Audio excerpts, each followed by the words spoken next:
Janasena TDP BJP కూటమి అభ్యర్థి మామిడి గోవిందరావు అన్నారు. రానున్న ఎన్నికల్లో శ్రీకాకుళం జిల్లా పాతపట్నంలో తన గెలుపు ఖాయమని ఆయన ధీమా వ్యక్తం చేశారు.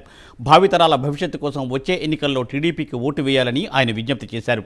వైసీపీ పాలనలో ప్రజలకు కష్టాలే మిగిలాయి అంటున్న పాతపట్నం కూటమి అభ్యర్థి మామిడి గోవిందరావుతో మా ఉత్తరాంధ్ర ప్రతినిధి MA Raju face to face. దేవాలయం ప్రజలే దేవులు అనేది ఆయన నినాదం. ఇప్పటి వరకు అదే నినాదంతో ప్రజల్లోకి వెళ్తూ ప్రజలకి సేవ చేస్తూ నిరంతరం ప్రజల కోసమే కాకుండా పార్టీ కోసం కూడా కష్టపడుతూ సామాన్య కార్యకర్త నుంచి ఈరోజు ఒక ఎమ్మెల్యే అభ్యర్థిగా కూడా నిలబడడానికి పార్టీ సహాయం చేసింది. ఆయన అలా నిలదొక్కున్నాడు.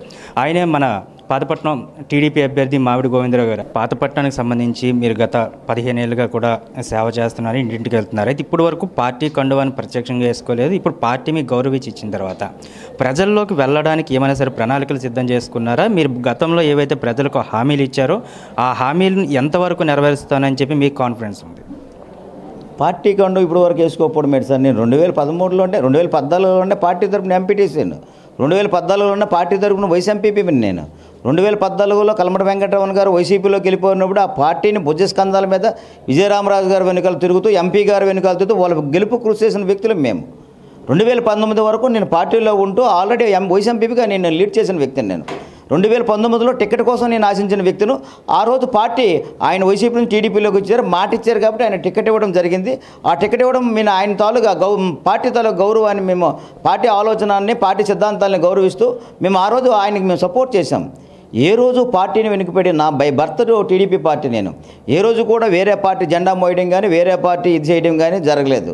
అందుకోసం నేను చెప్తున్నా, ఈరోజు పాతపట్నాన్ని మేము అభివృద్ధి చేయాలన్న ప్రణాళికతో పాతపట్నం నియోజకవర్గ ప్రజలు వలసలు వెళ్ళిపోతూ తల్లి దగ్గర పిల్లల దగ్గర ఉంటూ నానా ఇబ్బందులతో పడుతూ ఉన్నారు. ఈరోజు సరైన మౌలిక వసతులు లేక చాలా ఇబ్బందులతో పడుతున్నారు ప్రజలు కూడాను. ఇప్పుడు కూడాను మన వంశధార ప్రాజెక్టు వాటర్ ఏమో ఎక్కడికో వెళ్ళి వాళ్ళు తాగడానికి ఉపయోగపడుతుంది, కానీ మనకి ఈరోజు మనకు తాగడానికి వాటర్ కరెక్ట్గా ఉందో చూడండి ఒకసారి. మన గోడలు కానీ వెళ్ళండి, లేకపోతే ఏదైనా మెట్టి ప్రాంతాలకు వెళ్ళండి, లేకపోతే ఏ ఏరియాలోకి వెళ్ళండి, ఎక్కడ ఉంది మనకు వాటరు? మన ఏరియా పంటలేమో 2 పంటలు పండకుండా 1 పంట పడుతుంటే మన వంశధార ప్రాజెక్టు తలక వాటర్ ఏమో ఎక్కడో వేరే నియోజకవర్గాలకు వెళ్ళి 3 పంటలు పండుతున్నాయి. మరి పాతపట్నం అభివృద్ధి ఎక్కడ ఉంది సార్? ఇక్కడ ఒక ఐఐటీ కాలేజ్ ఉందా? పోనీ ఒక డిగ్రీ కాలేజ్ ఆల్రెడీ ఇప్పటివరకు కొత్తూరుకు డిగ్రీ కాలేజ్ కూడా లేదు సార్. దౌర్భాగ్యం. కొత్తూరుకు వచ్చిన ఆల్రెడీ మెడికల్ కొత్తూరుకు వచ్చిన హాస్పిటల్ని ఈరోజు పాలకొండకు తీసుకెళ్ళిపోయారు ఇక్కడ ఉన్న శాసనసభ్యురాలు. ఏమి ధర్మం సార్ ఇది? అందుకోసమే పాతపట్నం ప్రజల తాలుగా వలసలు ఆపాలి, ఇక్కడే ఉపాధి కల్పించాలి, ఇక్కడే పిల్లల విద్యాబుద్ధులు ఇక్కడ రావాలి, ఇక్కడ యువత తల్లిదండ్రులతో ఉండి ఇక్కడే ఉద్యోగ కల్పన కల్పించాలని ఒక దృక్పథంతో పాతపట్నం అభివృద్ధి చెందాలని నేను ఈరోజు రాజకీయంలో రావడం జరిగింది. కానీ నేను యాక్చువల్గా ఒక సేవకుడిగా వచ్చాను. ఒక ట్రస్ట్ ద్వారా మా నాన్నగారి పేరు ట్రస్ట్ పెట్టి 10 మందికి సేవ చేయాలని వచ్చాను. కానీ ఏ రోజు కూడా నాకు ఏ విధమైన ఆలోచన లేదు, ఏ రోజైనా స్వార్థం లేదు. చాలామంది రాజకీయంలోకి వస్తారు, రాజకీయం నిరుద్యోగం చేయడానికి రాజకీయంకి వస్తారు. కానీ నేను ఈరోజేమో నేను సంపాదించిన డబ్బులు ప్రజలకు సేవ చేయడానికి వస్తూ 2007 నుంచి 2023 వరకు ప్రజలకు సేవ చేస్తూనే ఉన్నాను.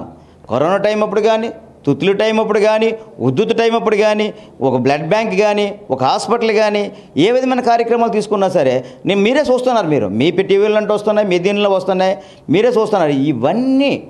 ఇవన్నీ నా తాలూకు అన్నీ విడిచిపెట్టుకొని నేను ఈరోజు ప్రజల సేవ కోసం నేను వచ్చాను. అంతేగాని అలాగే రాజకీయ నిరుద్యోగం కోసం రాలేదు, నేను దోపిడీ చేయడానికి అయితే నేను రాలేదు ఇక్కడికి. సార్, ఇంకొక చిన్న విషయం ఏంటంటే మామిడి గోవింద్ గారికి పాతపట్నం నియోజకవర్గంలో ఉన్న అన్ని మండలాల్లోనే కానీ గ్రామాల్లో కానీ ఇప్పటివరకు మీరు తిరిగారు. పూర్తి స్థాయిలో సమస్యలు మొత్తం కూడా మీ వరకు దృష్టికి వచ్చాయా?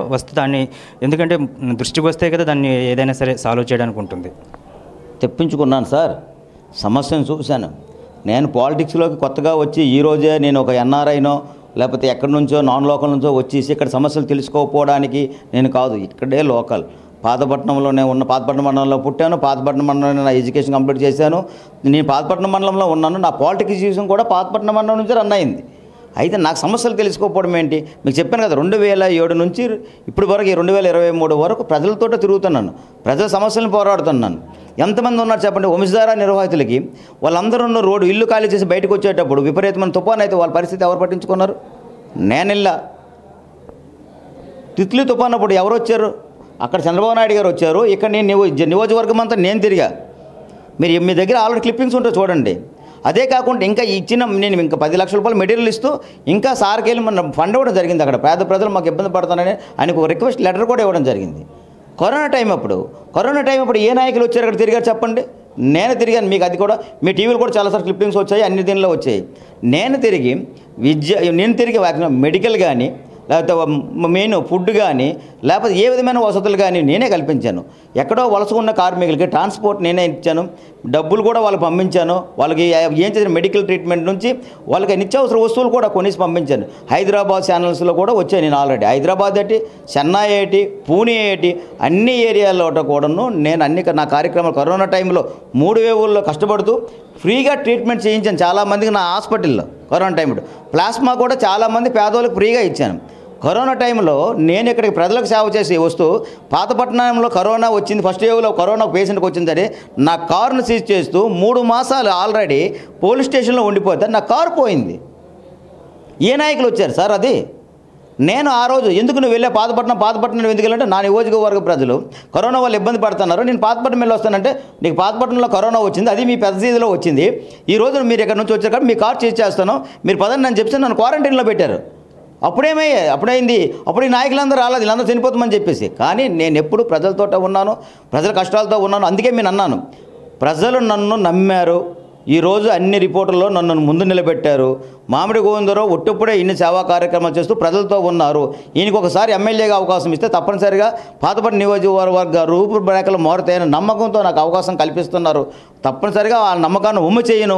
వాళ్ళతో సేవ చేయడానికి సిద్ధంగా ఉన్నానని తెలియజేస్తున్నాను. రైట్ సార్, మొత్తానికి ఏదైతే ఆయన నినాదం ఉందో ఆ నినాదం ఇప్పటికీ కొనసాగుతూనే ఉంటుందని చెప్తున్నారు. అయితే ప్రజల్లో కూడా చాలా శరవేగంగా దూసుకు వెళ్తున్నారు. ఏదైతే ప్రజలకు సేవ చేశారో చేసిన సేవను చెప్పడం జరుగుతుంది, చేయబోతున్న సేవను కూడా చెప్పడం జరుగుతుంది. పూర్తి స్థాయిలో కూడా ఎన్నికలకైతే సంసిద్ధమయ్యానని చెప్తున్నారు. రాజకీయాలంటే ఇది వ్యాపారం కాదు, వ్యాపారం నుండి వాళ్ళు రాజకీయాల్లోకి వచ్చినా సరే అది రాజకీయంగా కూడా తీసుకోకూడదని చెప్తున్నారు. అని కేవలం ప్రజలకు సేవ చేయడానికి మాత్రమే పాతపట్నం కాన్స్టిట్యున్సీలో ఈ కంటెస్టెంట్గా ఉన్నానని కూడా చెప్పడం జరుగుతుంది. మొత్తానికి ఏదేమైనా సరే మామిడి గోవింద్ గారు ప్రజల్లో ఇప్పటివరకు ఏదైతే పొందిన అభిమానం ఉందో అది మరింత కావాలని, ఆయన అనుకున్న ఆశయ సాధన కూడా తీరాలని కూడా ప్రయాణం కోరుకుంటుంది. వీడియో జర్నలిస్ట్ మురళితో ఎంఏ రాజు, పాతపట్నం.